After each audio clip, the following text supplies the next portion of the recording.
A riveting thriller about a fugitive in search of a quick payday in Mexico City who finds himself in the crosshairs of a dangerous international scheme is Take No Names by Daniel Nia. In the novel, we meet Victor Lee, who's living under an alias in Seattle. He accepts a job offer from Mark Knox, who says he's running a logistics company, but is really breaking into storage facilities to steal valuable items. During one such burglary, Lee finds a puzzle box out of which drops a red stone that looks like an uncut ruby. Lee soon figures it's the world's rarest gem, which Chinese extraction firms have been illegally mining in Myanmar, and that makes unloading the jewel complicated, and Lee and Knox have become enmeshed in a Chinese scheme to launder money and evade US sanctions. Take No Names by Daniel Nia is being published by Eco Books, and it's a twisty, action-packed thriller with a compelling plot that will keep you guessing. So add this book to your TBR. It's a summer thriller you really don't want to miss.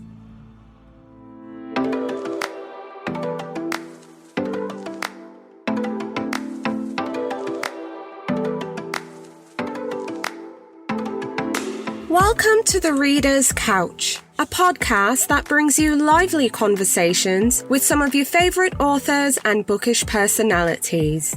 Over here, the couch is always booked, but I've moved some books to the side table and fluffed some cushions so I can welcome a guest or two to come lounge with us. Today on the couch, we have Madeline Martin, and she's here to talk to me about her latest novel, The Librarian Spy, a historical fiction novel inspired by the true history of America's library spies of World War II. Stay tuned. A page-turning thriller to throw in your beach bag this summer is The Wife Before by Shonora Williams.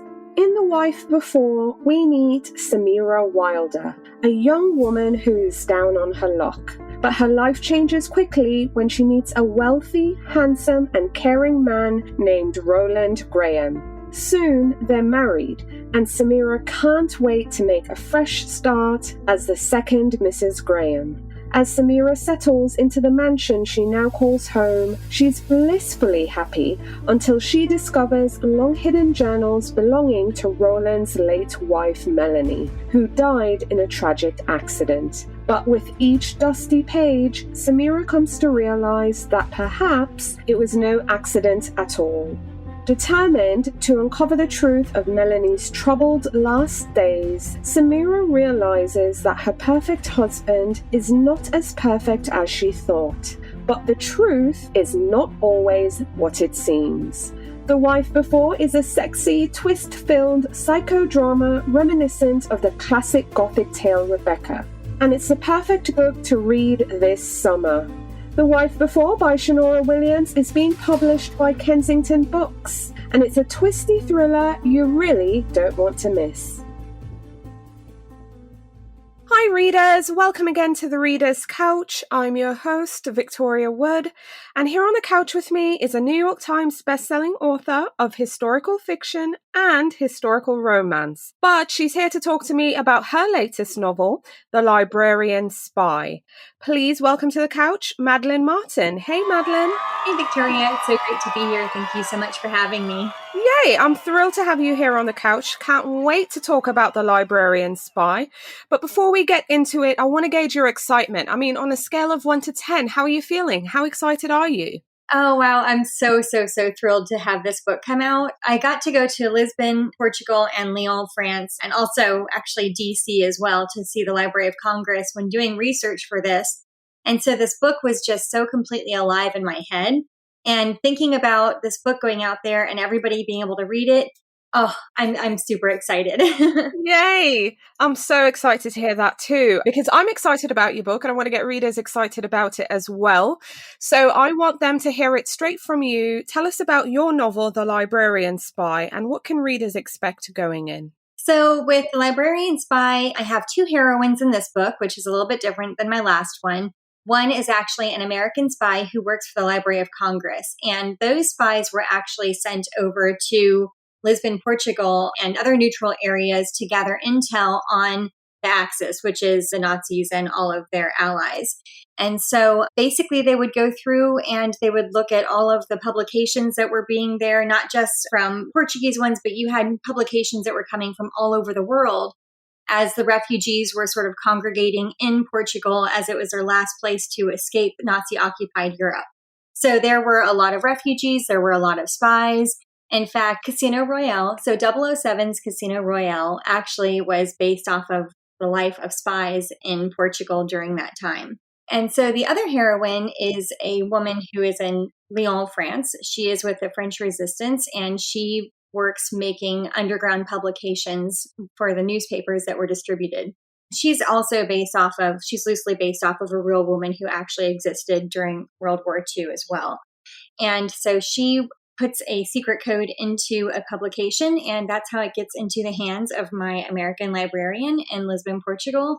And what readers can expect from this book is some danger, some action, a lot of historical detail because I did a ton of research on it, and of course, a love of books.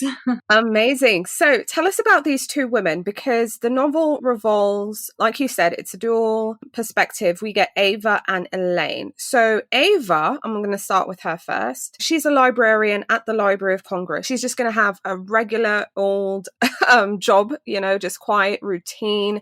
But then she gets this offer to go to Lisbon. Tell us about Ava before leaving the States. Tell us, who she is as a character, what's going on in her head and mind, but also what's going on in her life at the time prior to leaving. So Ava is actually an orphan. Her brother took her in because they have several years between them. So he was already an adult and she was still kind of a tween when everything happened with their parents. And so she ends up being taken care of by him in DC. That's how she gets there. And she's been working with the Library of Congress for a while. Her brother ended up joining the military.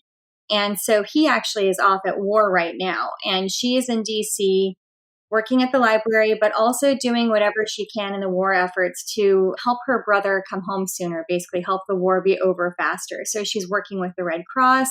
She was participating in the ration before it was even required by law. She's doing everything that she possibly can. And as far as the Library of Congress, this is a job that felt very overwhelming when she first began. But as she was there for a while, she has really learned the ropes.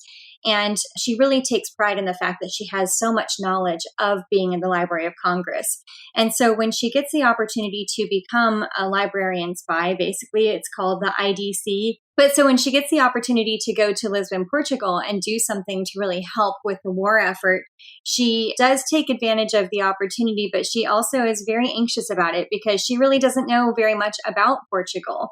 And when she does arrive, she realizes that a lot of the things that she's learned about Portugal really aren't always applicable as time has kind of changed, especially with the refugees there and how it really has sort of altered the culture and the lifestyle and everything. So also when she arrives in Portugal, she is not really being trained for this job at all, which is unfortunately how it was for the IDC members. Once they arrived in Lisbon, they really didn't have a lot of direction initially, and they had to sort of figure it out for themselves.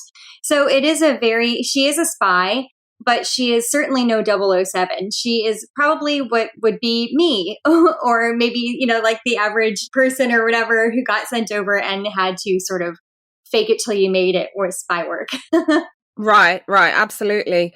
On the flip side, we have Elaine. Now, Elaine's in France. It's occupied at this time. And she has started a job at a printing press that's run by members of the resistance. So normally, a woman like Elaine would not be in this position. She would not be in this job. But she also knows while she's doing this, there is an element of danger because the Nazis are searching for this printing press and, because they want to silence them. So tell us about Elaine and, who she is before she ends up working for this printing press, what she has going on in her life, and now obviously being placed in this position. So Elaine actually came from Paris, and she and her husband moved from Paris to Lyon once Paris was about to be attacked by the Nazis.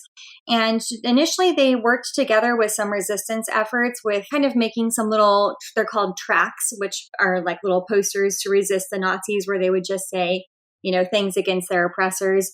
And then one day, all of a sudden, her husband told her that he wanted her to stop doing everything. He wanted her to just be a good little French Vichy wife, which Vichy is the regime that worked with the Nazis and wanted women to just, be the sort of typical Hitler-esque woman who stays home and raises family and doesn't wear makeup and has a life kind of like that. And so she's, of course, appalled that her husband would do this. And at the beginning of the book, her husband has gone missing and he is not coming back. And so she ends up joining the French resistance. Since he isn't there to stop her, she ends up finding out that he's been arrested, and she wants to try to do everything she can to help him get out of the prison and do what she can to help the resistance fight against the Nazis and bring the war to an end. And she doesn't actually initially start off working with the printing press. She starts off as what's referred to as a courier, which is what a lot of women were in the French resistance. And it was really one of probably the more dangerous jobs that there was, because the women were transporting messages and information from one place to another. They would have these secret coded messages on them. But a lot of times they would even be going out into the woods where the Maquis were. The Maquis were the ones who, they were sort of like the French resistance that were more of the guerrilla warfare. A lot of these were young men who refused to go to Germany for forced labor. And they would go out there where the Maquis would receive drops from the British, like the SOE, and they would have all of like the guns and explosives, and they would take those guns and explosives from the country and bring them into the city to be used to blow up things like transformers and power plants and things like that to help thwart the Nazis. So that's kind of, and then eventually she ends up becoming part of the printing press. And the printing press was really huge because that was how the resistance gathered new members. And so the more that they were putting out this truth behind all the false information that Germany was sharing, they were gathering more members and building a stronger force to oppose the Germans. Right, absolutely. So I'm really curious, what really inspired you to write The Librarian Spy? What was the spark for this story? Or just give us some details on the behind the scene process of how this all came together. What inspired you? What was the spark? What made you decide to tell both these women's stories? So it really was twofold. First of all, was sort of just learning about the librarian spies during World War II. And for me, like I said, I really am not like a 007 type of spy person myself. So I could only imagine, I would consider myself more of like a librarian type of person. And thinking, what would it be like to really be thrown into a situation where you are around consummate spies who know exactly what they're doing, and be in this situation where you have to figure out what you're doing, even though you aren't really aware of what it is you're supposed to be doing. And so I thought that would be a really interesting sort of thing to tackle, especially because you don't really read very much about Portugal during World War II.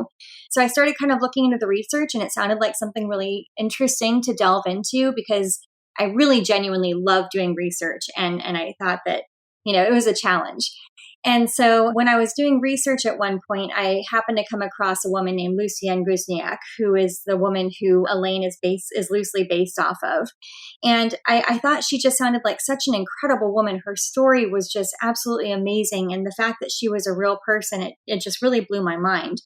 So I started to think about, with Elaine in France making these underground publications, and these underground publications also being available in Lisbon, how it really could create a full, complete story to have a secret coded message coming from Lyon and being found in Lisbon. And that's how these two women end up connecting. So that's sort of how I got the inspiration for both of these women and how they came together in The Librarian Spy. So diving into your writing process a little bit more, how long did it take for you to kind of pull The Librarian Spy together, in addition to the research that you had to do for the novel as well?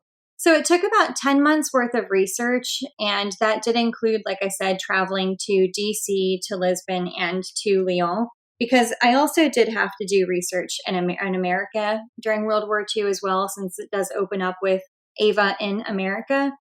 But, I'm a pretty fast writer. I've written about 38 books at this point, I think. And so I know my process really well. And so when I write my historical fictions, I like to front load with all of that research. Once I have the research, then I feel like I can make believable characters based off of the mood and feel that I've really gotten from a lot of firsthand accounts that I've read.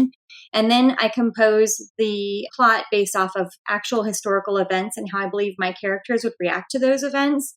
And then once that's all done, then I can write my book. And that takes about 3 months to actually get it all on paper because, really, it's been living in my head for the last 10 months. Right, absolutely.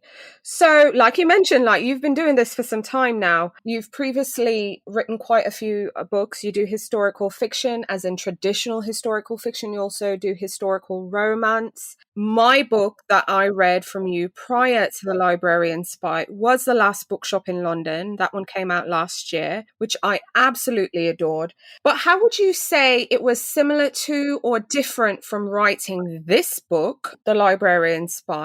But also, just how is it different as a writer, both writing, researching, and then, of course, publishing? How is it similar, but also different for you? So, the thing is I think there are definitely similarities between The Last Bookshop in London and The Librarian Spy. Honestly, like I'm a total book lover. I've always loved books. And for me, that's such a big part of writing historical fiction. And so you will still find a love of books in The Librarian Spy, and you will find references to some of my favorite books that I've read in my life in The Librarian Spy. And you also are going to find a ton of historical detail. Like I said, I really do enjoy research, and I like to really get a lot of those little tiny details about how daily life was, what they ate, what they wore, what they listened to, just certain events that happened. And so I really do try hard to incorporate that throughout the entire book. So you will get that as well in The Librarian Spy. As far as where the differences come in, having two different heroines in The Librarian Spy definitely is a huge difference since you only really had Grace's story in The Librarian or in The Last Bookshop in London. I think that there's also probably, I hate to say more danger because of course Grace was in a very dangerous situation with being in the Blitz. But as far as with Elaine being in France during Nazi occupation and being part of the French resistance, the Nazis were continually hunting them down on a regular basis. So danger was literally around every single corner. So it may be a little bit more edge of your seat. It is going to be a little bit more gritty. I really don't like to go gratuitous on anything as far as like gore or anything like that. So it's not going to be like that. But I definitely will say that it is going to be a little bit more gritty. But I wrote my heart into all of them, into both books. And I really hope that everybody enjoys The Librarian Spy as much as they enjoyed The Last Bookshop in London. Yes, absolutely. I'm hoping for the same outcome as well. So looking back, I guess you could say, on all the books you've written thus far, if you could tell your younger writing self anything, what would you tell her now? Oh gosh, I think it would probably be to start having written historical fiction a little bit sooner. It was something that I've been wanting to do for many, many years, but I was a little bit intimidated about doing it just because it's so big to think about putting all of that history compact into a novel. And I've always loved historical fiction so much. And I think because I have been such a diehard fan of historical fiction for so long, that made it even more intimidating. And then when 2020 was looming, I told myself, I said, okay, this is the year that I'm just going to write my historical fiction and just see how it goes. So yeah, I did it. Yep, absolutely. And I'm happy you actually finally did it because, of course, now we have these two books, The Last Bookshop in London from last year, and now we have The Librarian Spy this year. But one last thing on your creative process, what would you say is the most difficult part thus far in that you've experienced? I think just sometimes with doing research, there are so many different things that happen that it's hard to sometimes put everything that you want to in. So sometimes you have to leave some things out because there's really not a way to put it in. Like, for example, when I was writing The Librarian Spy, there is this really incredible man named Sousa Mendes, and he was an ambassador for Portugal. And he was located in France. I can't remember where it was. He was located in France during World War II. And when Jewish refugees were trying to flee from France to get to Portugal to find a safe haven so that they didn't have to be, in danger of Nazis. He went and just signed as many visas as he possibly could over the course of a few days. He was told he was not allowed to sign them, and he signed them anyways. I don't even think he slept. In fact, his name at the end just said Mendez. It didn't even have his full name because he tried so hard to sign as many as he could. And in doing that, he saved thousands of Jewish lives. And there's actually a foundation now. It's called something like the Survivors of Sousa Mendez or Sousa Mendez Foundation, I think. And it's all of the children and grandchildren of these survivors. And it's in the tens of thousands. And I really wanted to incorporate that into my book, but it happened about 2 years prior to my book taking place, and I just couldn't put it in there. So, these are the kind of things, like, you hear about these incredible people, you hear about amazing feats of bravery, you hear about, or even just, appalling stories that you feel like really should be shared. And sometimes there's just not the room to put it in. Right, absolutely. Before we kind of shift gears again, I guess this is where I nosy for information, both for me and my listeners, but are you working on any other projects right now? Will there be any books in our future? What can you tell us? Yes, I actually just recently signed another 2-book deal with Hanover Square Press. And so I have 2 more books coming out. The one that I'm working on right now is called The Keeper of Hidden Books. And if you want to add it on your want to read list, it's already there. Shameless promo. But I'll be keeping little updates too about what I'm doing with The Keeper of Hidden Books on my Goodreads page. So if anybody is curious, I'll keep little notes on there. But I have been ordering so many books about Warsaw and Poland. And that's what I've been really researching right now. And I'm actually leaving for Warsaw by this time next week. I will be in Warsaw, Poland doing research for this book. So I've been researching it now for about 6 months, and I'm just going to go there and let everything sort of come together in reality in my head. And then when I get back home, I'm going to be definitely starting to write that. Amazing. So just a reminder, the title is The Keeper of Hidden Books. You can add it to your Goodreads now. You can also find it on Madeline's website, madelinemartin.com. So you can have the direct link there if you're having trouble on Goodreads, because we know how that happens sometimes. So just to help readers there. Okay, so let's get into your reading life a little. I mean, I know we're here to talk about The Librarian Spy, but I want to know what you're reading as well. So share with our listeners the last book or books that you finished reading that you would now recommend. So the last book that I finished reading is called Verity by Colleen Hoover. It's a totally different book than I usually would read. I do love thrillers, actually. And one of my girlfriends had read Verity, and she was like, "Oh, you have to read this. It's so disturbing." And so, of course, I had to read it. And it was really, really good and also disturbing.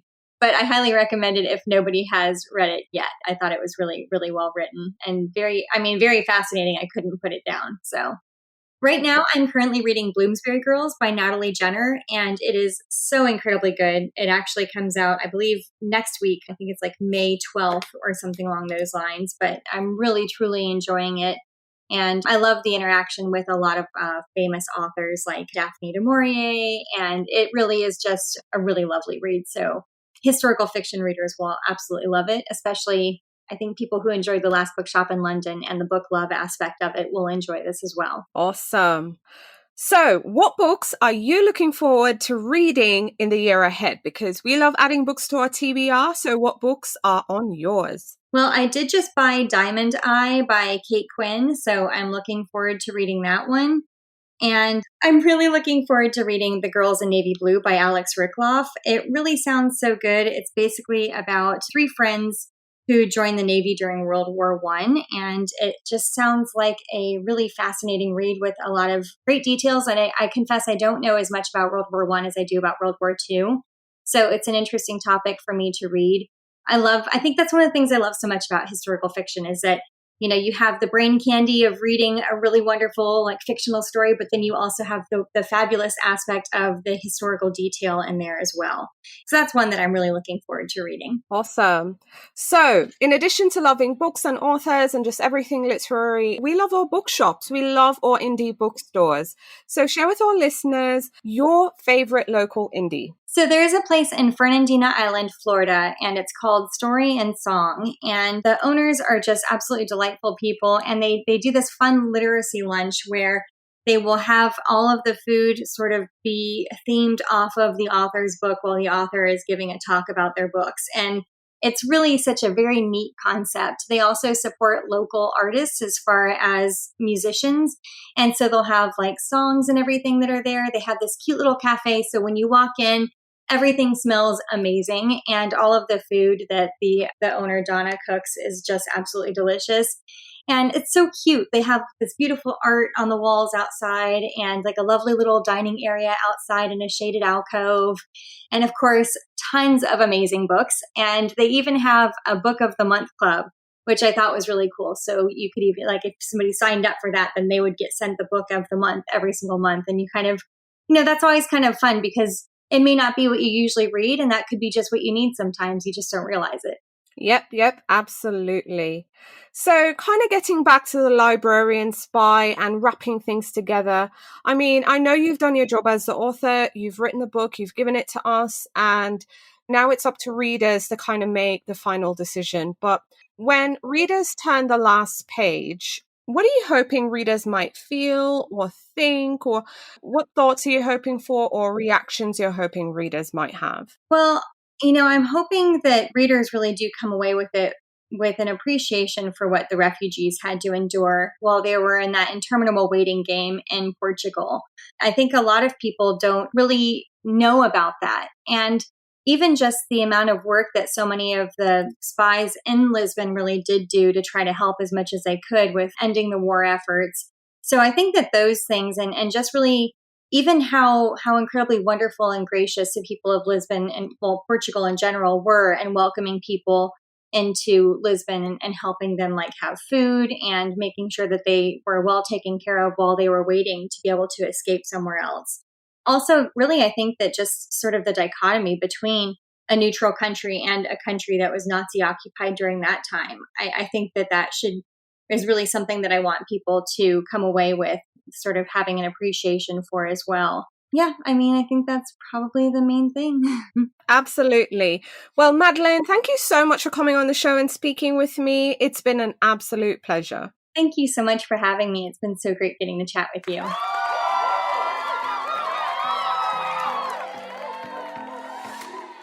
Thank you so much for tuning in to The Reader's Couch. You can find out more about the show and submit your questions for our guest by visiting our website, thereaderscouch.com. You can also connect with us on Facebook, Instagram, and Twitter at The Couch Is Booked. If you like the show, please subscribe, share, and take a few seconds to leave a rating and review. Next week, I'll be back with new guests, more books, and some fun games we can play. But until then, stay lounging, stay reading, and whenever you're in doubt, go straight to your local bookstore or library. Thanks for listening, and happy reading.